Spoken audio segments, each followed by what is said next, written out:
So, okay guys, sa nagtatanong po about sa sukat sa pagpapakain ng biik. So, lagi kong sinasabi sa video ko guys, marami na po akong video na ginawa about sa pagpapakain sa gawing patining ng mga alaga. Lagi kong sinasabi, halimbawa ito po ay Ultra Pack. So disclaimer guys, wala po tayong anumang pinopromote na anumang produkto. Ito po ay for idea purposes only sa aking kapwa backyard hog research. So example, so ito guys ay pliers ng Ultra Pack ang gamit ko. Then meron akong pliers na Ultra Pack din, yan. So lahat po ng feeds guys meron pong pliers. So ang gagawin ninyo sa binibilhan nyo ng feeds, humingi po kayo ng pliers kung ano man yung brand na gamit ninyong feeds, kung ano yung nakasanayan ninyo. So hingi kayo sa tindera or sa may-ari ng Agribit Supply. So ang Agribit Supply naman, yung may-ari ng Agribit Supply, sila yung magre-request sa lahat ng binebenta nilang feeds, na magre-request sila ng pliers para sa ating mga customer dahil importante ito. So sa nagtatanong yung sukat po, so lahat po yan guys, ayan, for example, feeding guide patiners. So meron po sila, lahat po ng, inulit ko, lahat po ng brand ng feeds mayroong feeding guide sa patiners.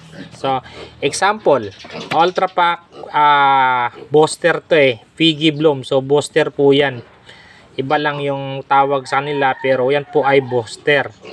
So yan po meron ng age of pig, feed intake, feeding duration, size, expected body weight. So ito Ultra Pack free starter. So nasa free starter kasi ako, 36 start ng free starter hanggang 55 days. So sa nagtatanong kung kailan mag-change speed, hogs pre-starter to starter. So kapag start mo ng 36 days simula pinanganak, pag nag-edad na siya ng 55 days, so mag-change na po kayo ng starter sa 56 days. So lahat po ng brand guys meron pong ganito, inuulit ko.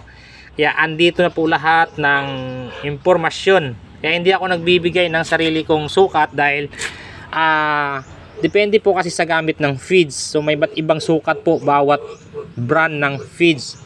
So lahat po yan guys nandito na sa inahin. Yan, meron na po lahat yan. So yun lang guys, konting idea. Sana okay na po tayo dito. Sa nagtatanong, laging tanong po kasi na sa sukat ng pagpapakain. So ito guys, itong mga biik na to, yan, ito po ay 35 days old. Yan, so nakaubos na sila ng isang ganto, isang sako. So ililista ko to. Naubos nila na booster is 14 packs. So ngayon pangalawang sako ng pre-starter.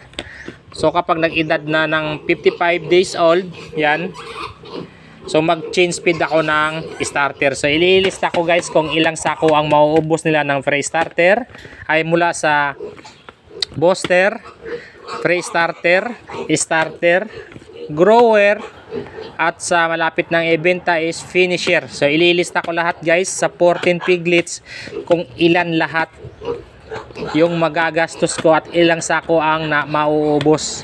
So ayun lang guys, update ko kayo. Ito po ay 36 days na, kakapurga lang nito kanina. Yan. So may tulog.